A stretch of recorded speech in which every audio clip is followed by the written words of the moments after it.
versículo 8 ao 9 diz assim: instruir-te-ei e ensinar-te-ei o caminho que deves seguir, guiar-te-ei com os meus olhos.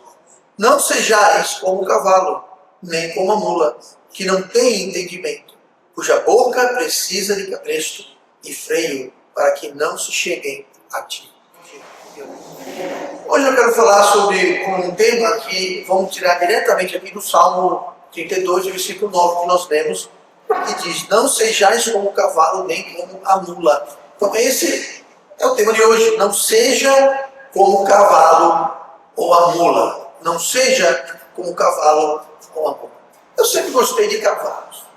Eu sempre gostei de cavalgar. Não que eu tive cavalos, mas desde criança eu tive a oportunidade de ir lá de cavalo, assistir amigos, família, e assim por diante. E eu sempre gostei de andar e cavalgar, sempre achei algo interessante de fazer, né? Montar em cavalos. Inclusive, a última vez que eu montei em cavalo foi há um certo tempo, e eu não sei se foi por isso que foi a última vez, mas eu literalmente caí no cavalo. E eu caí no cavalo, acho que é o meu joelho, porque eu caí no cavalo para o lado esquerdo e o meu pé esquerdo ficou preso na sela e o cavalo continuou cavalando. E eu arrastando atrás. Durou poucos segundos, parecia que durou horas, mas em poucos segundos consegui soltar o meu pé e lá eu fiquei então prostrado no chão, com o joelho um pouquinho machucado. Nada demais, nada de sério, mas o que foi que ocasionou essa minha proverbial queda do cavalo? Foi porque o cavalo era um cavalo rebelde, era um cavalo desobediente. Eu não sei se vocês sabem disso, mas andar de cavalo, cavalgar, tem uma certa semelhança com andar de bicicleta ou andar de motocicleta. Você precisa inclinar ligeiramente para o lado que você quer que faça curva. Você olha e você inclina. Você está cavalgando, você quer que o cavalo vá para a esquerda e você precisa olhar para a esquerda, puxar a rédea e você inclina o seu corpo ligeiramente para a esquerda para acompanhar. Esse cavalo em questão, que eu espero que virou Samão depois disso, levado para fazer Sapoé, mas enfim, eu dei o comando com a rédea, eu inclinei, e o filho de uma égua, literalmente, o filho da égua, literalmente, ele foi para o outro lado. Então eu estava indo para esse lado, inclinei, ele foi para aquele lado. Nessa que ele foi para aquele lado, eu acabei caindo no chão. Então é isso aqui, um pouquinho, que Deus está nos falando sobre não seja como um cavalo com a mula. A mula, nós sabemos, é um animal que é conhecidamente teimoso. O cavalo também é teimoso. Tem um ditado em inglês que diz: você pode levar o cavalo até a água, mas você não pode fazê-lo beber. E é verdade. Até forçar um cavalo a beber. Ele vai beber como ele quiser beber. O fato de você estar no meio do deserto, você encontra um pouco de água e você quer aproveitar para o danado beber, ele não vai beber. Ele não entende que só vai ter água daqui a 3 horas. Ele não entende, porque ele não tem o quê? Ele não tem entendimento. Está dizendo aqui o versículo que nós lemos: não sejais como o cavalo, nem como a mula, que não tem entendimento. Então eu não estou entendendo, olha, faz 3 horas que a gente não vê água, aqui tem água, beba, desgraçado, porque só vai ter água daqui a 3 horas. Está aqui a água. Ele vai ficar plantado, dizendo: não vou, e não bebe. A mula não quer sair do trilho do trem. Está vindo o trem, sai no trilho. Não vou sair. Você pode puxar, bater, empurrar. A mula só vai sair quando ela quiser. Por quê? Ela não tem entendimento. É rebelde, é teimosa. Um cavalo bem treinado, não é assim. Mas a mula também, ela é teimosa, como o cavalo pode ser teimoso e sem entendimento. Então, aqui, esses animais estão sendo usados para nos alertar sobre um perigo. Porque Deus, a gente lê aqui no versículo 8, instruir-te-ei e ensinar-te-ei o caminho que deve seguir. Aquele cavalo, eu estava apenas querendo instruir, mostrar o caminho que deveria ter ido. Para a direita, não para a esquerda, não para a direita. Então, Deus quer nos instruir. Deus quer nos ensinar, que fala aqui, instruir-te-ei, ensinar-te-ei o caminho que deve caminhar. Então Deus quer nos instruir, Deus quer nos ensinar, Deus quer nos guiar com os teus olhos, né? Com os meus olhos. Então nós temos que estar sempre perto de Deus e sempre olhando para os olhos de Deus. Mas onde é que Ele vai guiar com os nossos olhos? Vou dar um exemplo aqui. Lá atrás tem a irmã Cícera, não é isso? Eu não estou exatamente perto, mas sabe uma coisa? Eu não estou vendo os olhos dela. Inclusive, ela pode até estar dormindo, estou brincando. Mas para eu enxergar os olhos, eu tenho que estar perto. Se eu estou longe, como é que Deus vai me guiar com os olhos dele? Se eu estou longe o bastante para não enxergar os olhos de Deus. Porque é com eles que ele quer me ensinar, me instruir, segundo aqui o versículo 8 do Salmo 32. Então nós temos à nossa disposição a sabedoria divina, o poder divino que Deus quer nos ensinar. Agora, se a gente for como o cavalo e a mula, se nós somos teimosos e rebeldes como o cavalo e a mula, então nós vamos precisar, sabe de quê? De capricho. Olha o versículo 9, continuando. Não tem entendimento, cuja boca precisa de cabresto e freio. Cabresto é aquela peça que vai dentro da boca do cavalo, e o freio aqui se refere às rédeas. Eu não sou um cavalo, nunca falei com cavalo, mas eu tenho certeza absoluta que o cavalo prefere muito mais andar sem as rédeas e sem o cabresto. Uma coisa de ferro que vai dentro da boca, fica entre os dentes aqui, prendendo o ferro aqui amarrado com uma rédea, aí tem alguém puxando para cá, puxando para lá, puxando os dois para trás. Mas o cavalo prefere estar pastando na dele lá, sem freio, sem cabresto, sem nada. Nós também vivemos uma vida muito mais agradável sem ter o cabresto e sem ter o freio. Mas se necessário for, se preciso for, assim como um cavaleiro coloca o cabresto e o freio na boca do cavalo para controlá-lo, Deus às vezes precisa fazer a mesma coisa. Precisa colocar um freio, um cabresto em nossas bocas. Para o quê? Para que Ele possa tentar nos instruir, para que Ele possa tentar nos ensinar. Então nós temos que ter cuidado com esse aviso que Deus nos dá. Então, o que Deus está dizendo aqui? Olha no versículo 8. Instruir-te-eis, dar-te-ei o caminho que deves seguir. Então a primeira coisa que temos que fazer, devemos escutar quando Deus fala. Se Deus fala, seja pela sua palavra, seja pelas suas verdades, seja como for, quando Deus fala, ouça. Se nós não estamos acostumados, habituados, nós não aprendemos como escutar e reconhecer a voz de Deus, nós teremos grandes problemas. Eu vou dar um exemplo. Recentemente, umas semanas atrás, talvez um pouquinho mais, uma pessoa, que não interessa quem não é ninguém aqui nessa igreja, a pessoa toma uma decisão, não ao meu visto errada, não na minha opinião tola, mas errada e tola pela palavra de Deus. Ela tomou uma decisão que era claramente contrária à sabedoria e à palavra e à doutrina de Deus. Não tinha discussão. Mas a pessoa tomou essa atitude, eu dei o meu conselho, se eu posso dar o meu conselho, não posso forçar ninguém a fazer nada. Tá? Eu não tenho cabresto na vida de ninguém. Tá? Eu não vou colocar cabresto e freio. Mas sabe quem coloca cabresto e freio? Deus coloca. Tá? Eu não coloco, Deus coloca.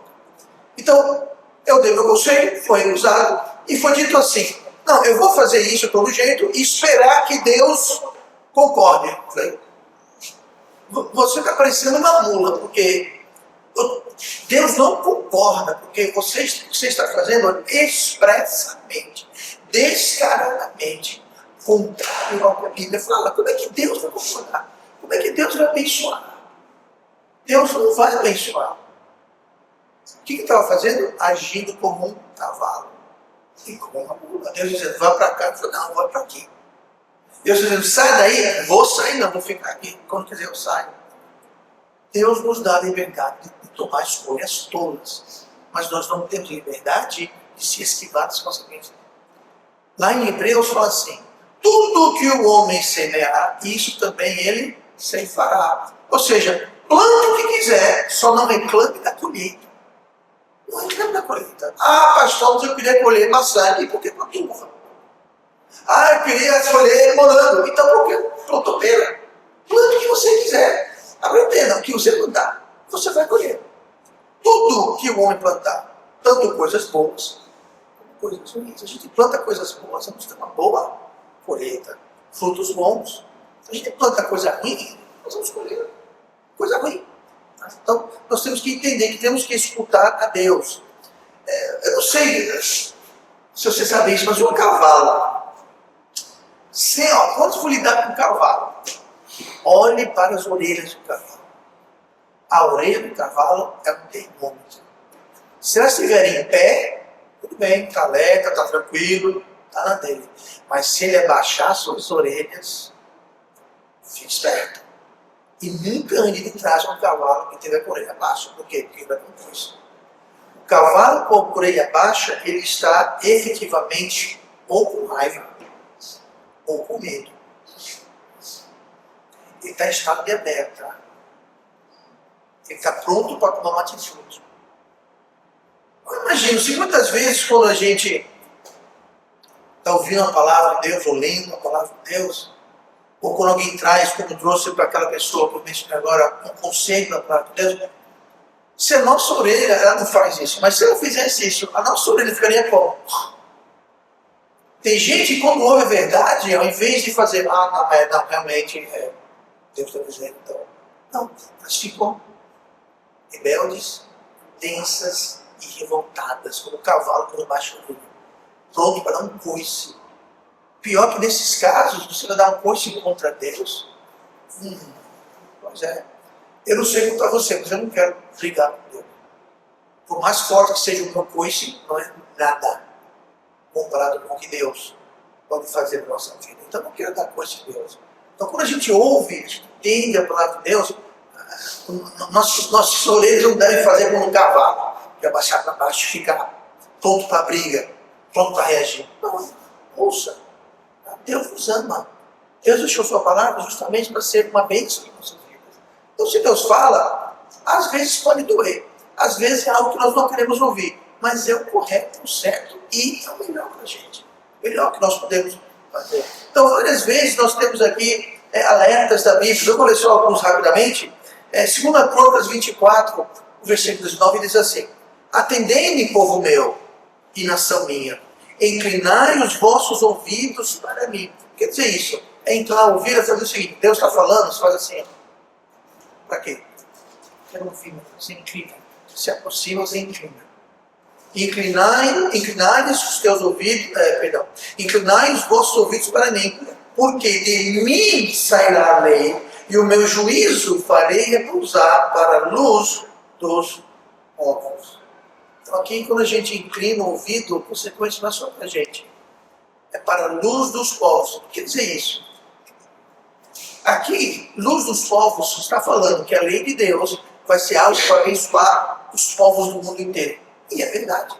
A palavra de Deus tem abençoado o mundo inteiro, até quem não é cristão, quem segue outras religiões, mas a palavra de Deus tem servido para ser uma bênção.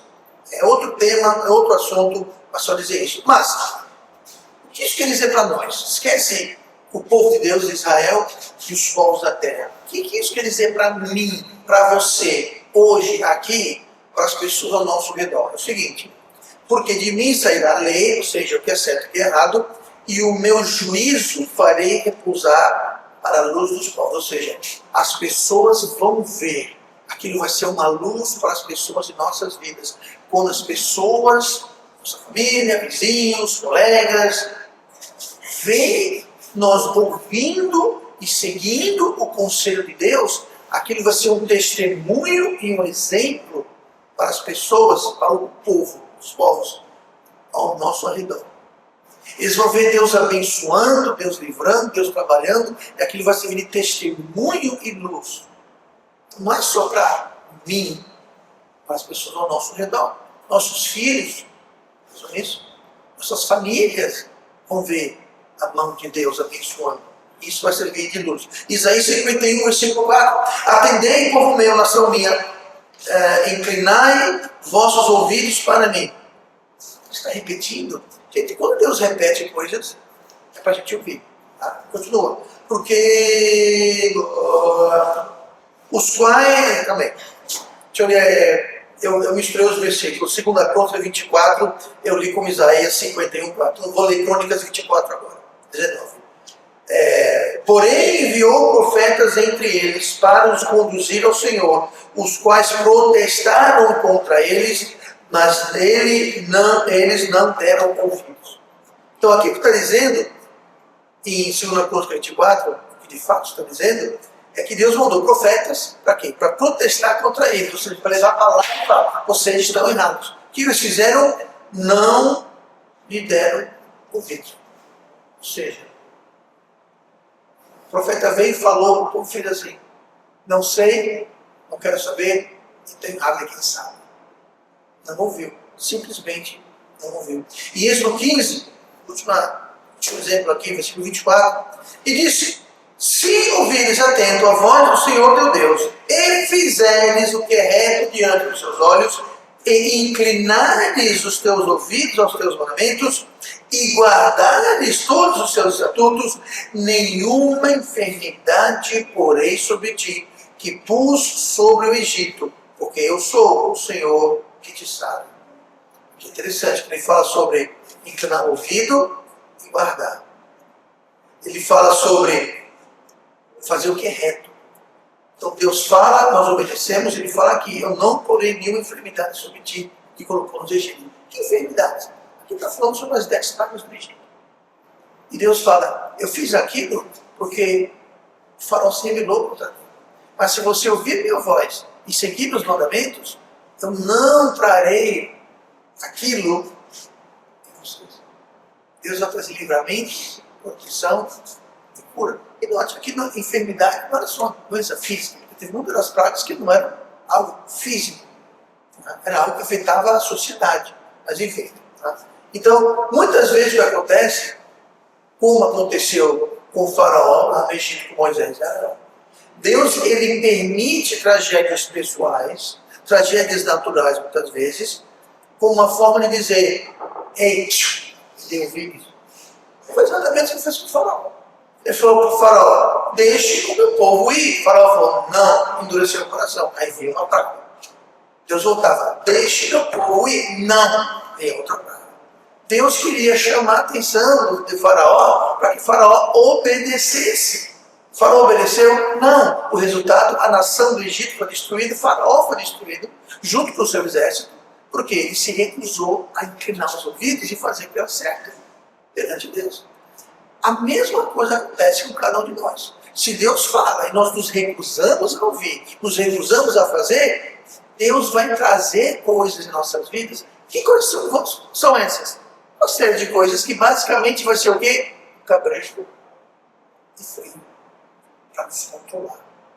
Para tentar chamar a nossa atenção. Quando você faz assim no cavalo, você está dizendo, ei, senhor cavalo, é para a esquerda, é para a direita. É para parar. Aí você fala, não, mas o cavalo fala, não, mas eu não quero parar. Para que você parar? Porque tem uma ferrovia aqui, está passando o trem. Você precisa. Você sabe que o cavalo não enxerga para frente, né? Só enxerga para os lados. Por isso que coloca aquelas viseiras, que não vê nada, só vê praticamente nada. Porque, eu não sei se você conhece o barato meio da cabeça do cavalo, não fica como nós na frente, fica do lado. Então a visão que ele tem é mais para os lados e muito pouco para frente. Mas sabe quem sabe o que está na nossa frente? Deus sabe. Quando Deus dá uma ordem, é porque Deus sabe. Assim como o cavalo não sabe o que está aqui na frente dele. Se tem um buraco, se tem um precipício, se tem um... Ele não sabe. O cavaleiro sabe. Quem está guiando sabe. Então muitas vezes Deus precisa colocar o cabresto em fundo para chamar a nossa atenção e nos guiar. Tá? Então nós não devemos ser assim. Então devemos ouvir. Quando Deus fala, ouça. E não é só ouvir, entrar para um lado e sair para o outro. É ouvir e fazer, como nós lemos aqui. Se ouvires atento a voz do Senhor, ouvires atento, e fizeres o que é reto. E continua, se inclinares teus ouvidos e guardares.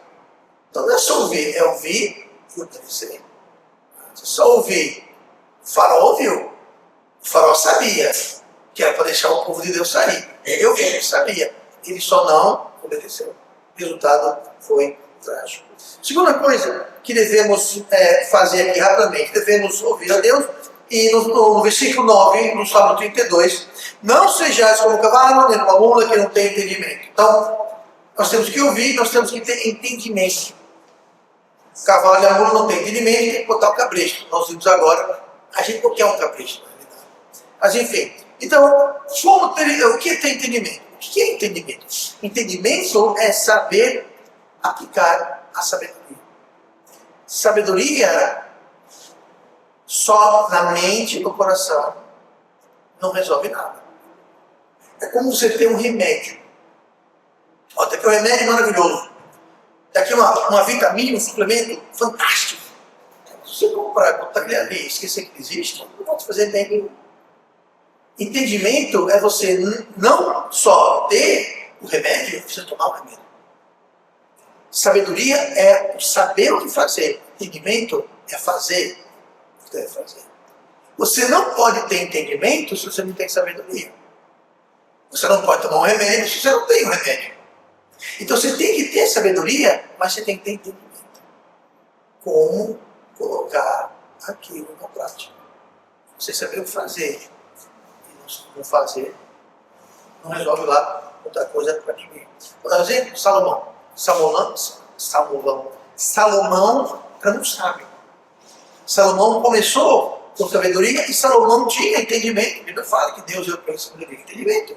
Só que chegou num determinado ponto na sua vida que Salomão, apesar de ter sabedoria, ele não tinha mais entendimento. E essa falta de entendimento em Salomão, apesar da sabedoria que ele tinha, ou seja, ele sabia que ele errava. Ele sabia o que deveria, ele sabia o que deveria fazer, mas ele fez o contrário. Causou o seu reino a ser dividido. O reino foi dividido. Primeiro reino foi Saul, depois foi Davi, Salomão. Foi o ápice do reino de Israel. Poder, riqueza, território, maravilha. Depois de Salomão, a nação foi dividida em duas partes. O reino do norte e o reino do sul. O reino do sul, as duas tribos de Judá e a tribo de Benjamim. As outras 10 era o reino do norte. O reino do norte, as 10 tribos foram extintas, os anciãos vieram, destruíram, não existia mais, acabou, só ficou do sul, não. Tudo isso pela falta de entendimento de Salomão. O que Salomão fez, gente, ó, vou só dizer isso para você ter uma ideia. Salomão chegou a sacrificar dos próprios filhos para deuses pagãos. Ele construiu templos para deuses falsos em Jerusalém. Por quê? Ele casou com 1000 mulheres.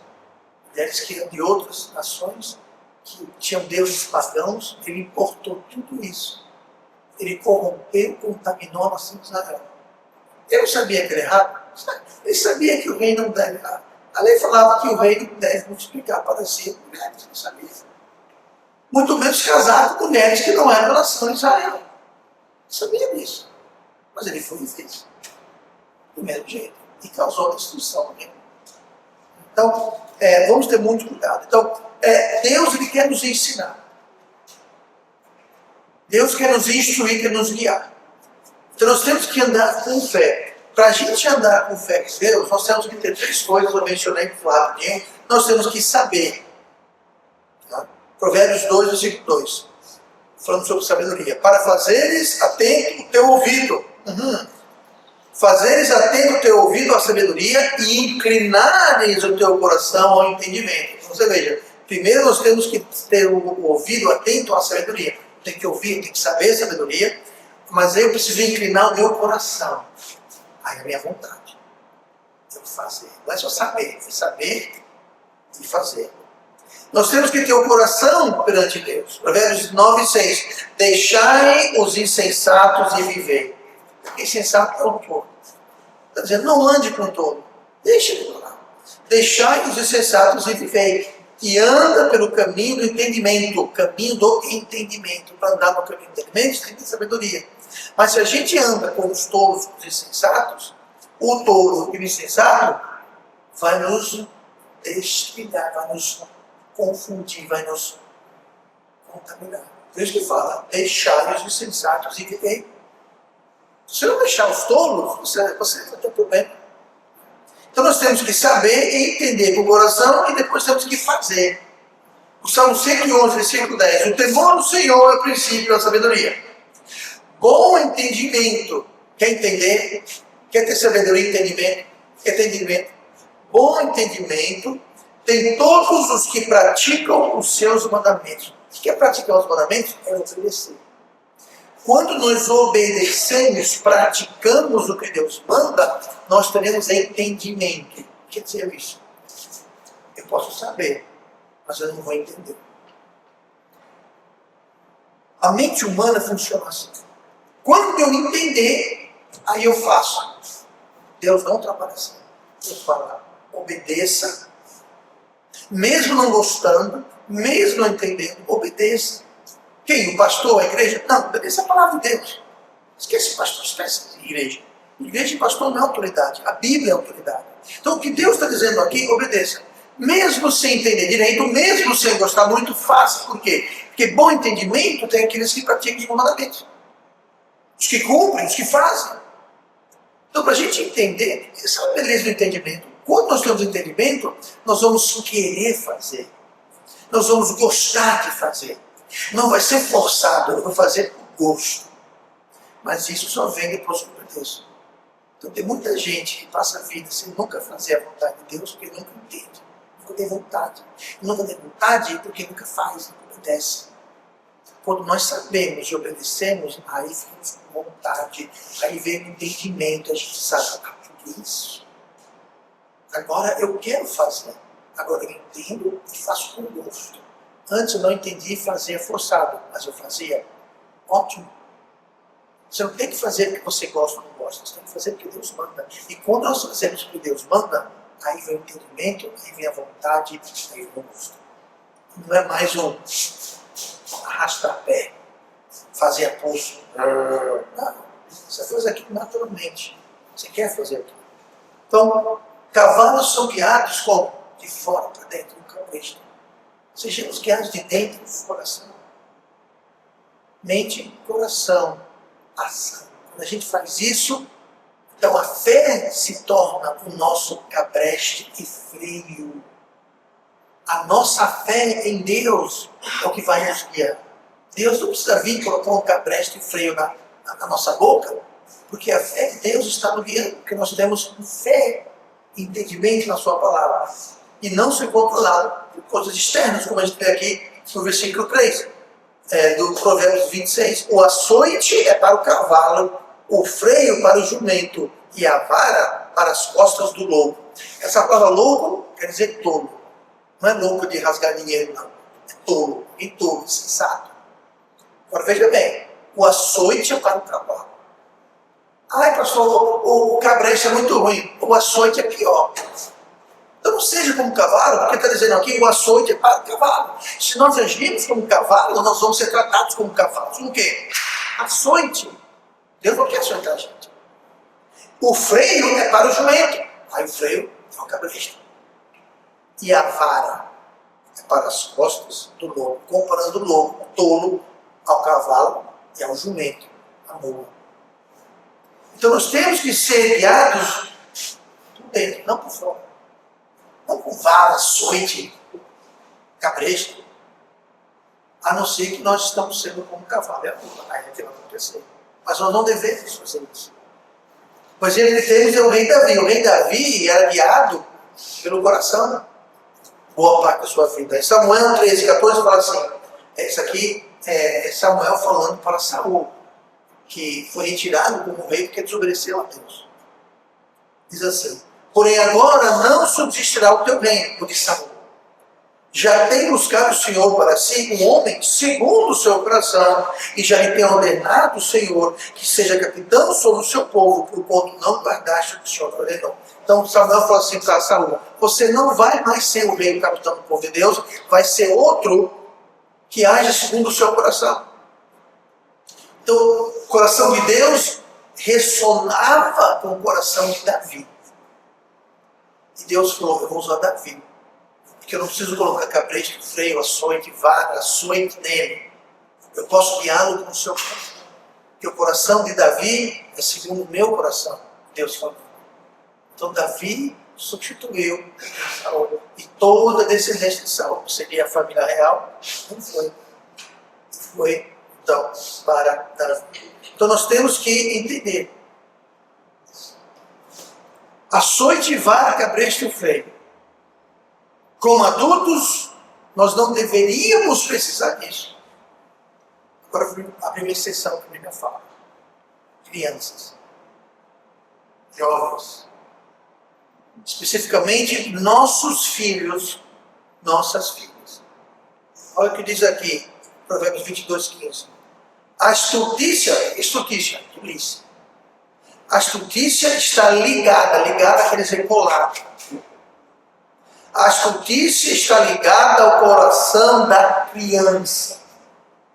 Mas a vara da correção afugentará dela. Note que a gente leu agora há pouco: o açoite para o cavalo, o freio para o jumento e a vara para as costas do lobo. Toda criança, minha criança, sua criança, toda criança tem algo colado. Super bom de colado ao coração. Sabe o que é isso? Tolice. Estultícia. Ah, mas é meu anjinho. Pode ser seu anjinho ou sua anjinha. Mas no coração da sua criança tem estultícia.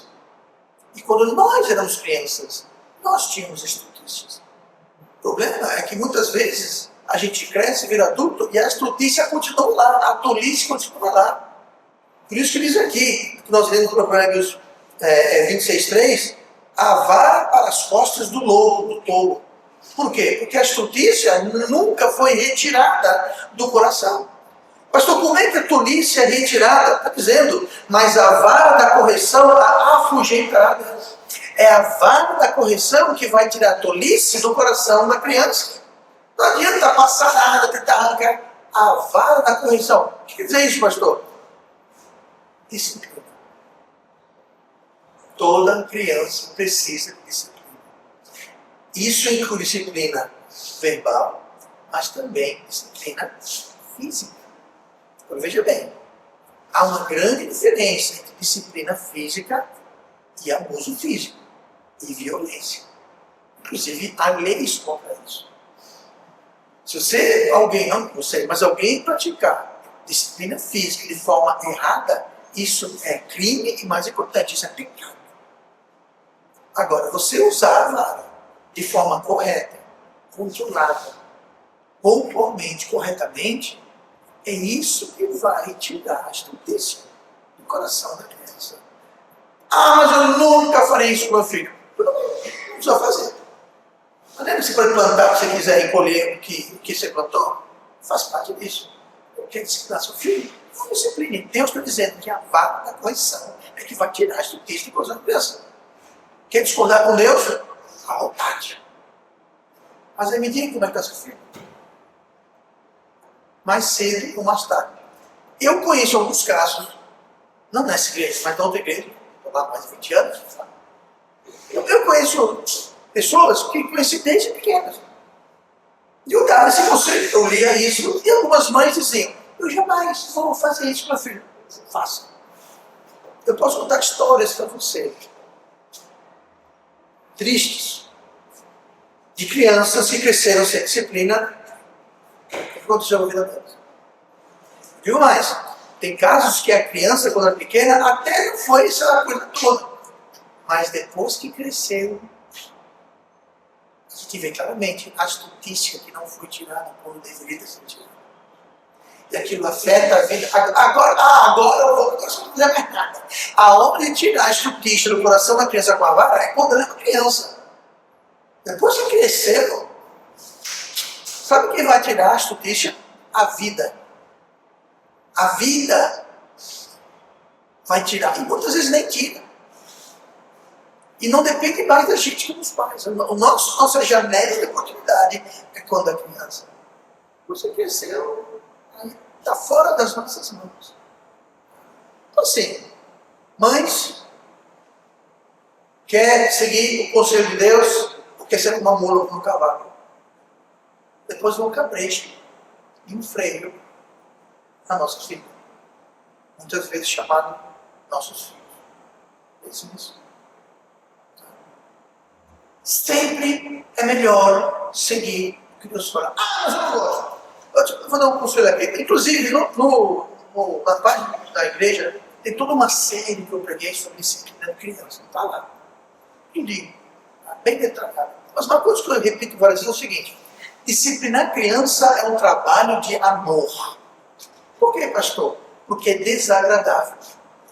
Pai, mãe nenhuma deve ter vontade de bater. Eu até digo, se você não tem vontade de disciplinar seu filho, não é a hora. Vai dar uma volta, toma um suco para maracujá, vai sair, vai falar com uma vizinha por tempo, vai se acalmar. A disciplina deve doer tanto no pai quanto no filho. Você deve ter pena e dó de bater. É o normal. Então, disciplina é um trabalho desagradável. É trabalhoso. Por quê? Bom, estou fazendo alguma coisa, vou ter que parar o que eu estou fazendo para tratar disso. Então, é inoportuno, é trabalhoso, é inoportuno e é desagradável. Então, nunca uma coisa que vai ser boa. Agora é a hora. Sempre é a hora errada, sempre é desagradável, é trabalhoso. Então, a gente faz por quê? Por amor. É um trabalho de amor e obediência a Deus. Mas se não quiser fazer, tudo bem. Não quer se oportunar, não quer ter trabalho, não quer passar pelo desagradável, tudo bem. O cabresto e o freio vão vir lá na frente quando você vê que seu filho, sua filha cresceu e está lhe dando trabalho. Tu não fez isso. Pastor, são palavras duras. Eu sou só um mensageiro, não sou eu que estou dizendo isso. Não é a minha opinião. É o que a Bíblia fala. Então, sempre é melhor obedecer a Bíblia. Agora, uma coisa é você não saber, outra coisa é você saber, mas não fazer do mesmo jeito. Sempre que nós fazemos do nosso jeito, é contrário ao jeito de Deus, se prepare que vem bomba. Qualquer coisa. Casamento, trabalho, educação, esportes, amizades, tudo. Sempre vem bomba. Por quê? Porque tem conta a palavra de Deus. Deus não deixou sua palavra para cortar o nosso barato, botar areia na nossa farofa. Não, Deus quer nos ajudar, nos anda, que é isso para o nosso bem, nossa bênção. Agora, quer botar farinha na sua farofa? Tudo bem, mas não reclame da crocância mais tarde, quando você estiver comendo a sua arenosa farofa. Então, devemos fazer uma parceria com Deus, uma equipe com Deus, um time com Deus. Só para terminar aqui, Jeremias 33:3 fala assim: clama a mim e responder-te-ei, anunciar-te-ei coisas grandes e ocultas que não sabes. Quem tem muita coisa que ele não sabe. Então diz aqui, clame a mim, eu responderei. Eu lhe mostrarei coisas que você não sabe. Talvez alguém ouvindo, ou aqui, ou talvez online, alguém está ouvindo e dizendo: eu nunca sabia disso, eu nunca ouvi falar nisso. Primeira vez, ótimo. Ouviu a primeira vez? Ótimo. Agora, se alguém fala: meu pai falou isso, minha mãe falou isso, o pastor falou isso, já li na Bíblia, sabe uma coisa? Eu não vou fazer. Então não faça. Você não é obrigado a fazer. Mas se você for sábio, você vai fazer, porque é Deus falando. Esse pastor está pensando o quê? Eu não estou pensando nada, eu sou obrigado a falar com Deus. Isso não é minha opinião. Isso e nada que eu falo aqui é opinião, é achismo meu. É a palavra de Deus. Vamos fazer uma equipe com Deus. Não sejamos como um cavalo, não sejamos como uma mula, não seja teimoso, não seja sem entendimento, não seja guiado pela força. O cavalo tem que estar com açoite e puxa para cá. Deus não quer trabalhar assim. Ele quer que você seja guiado pelo seu coração, que está em conjunto com o dele. Aí Deus pode tirar o açoite, tirar o cabreste, e a gente pode andar sendo guiado pelo coração de Deus. Guiar-te com os meus olhos. Deus quer nos guiar com os olhos, com a mão, com a açoite. Mas essa decisão é conosco. Nós vamos decidir se vamos ser ou não como um cavalo ou como a mula. Isso faz toda a diferença em nossas vidas.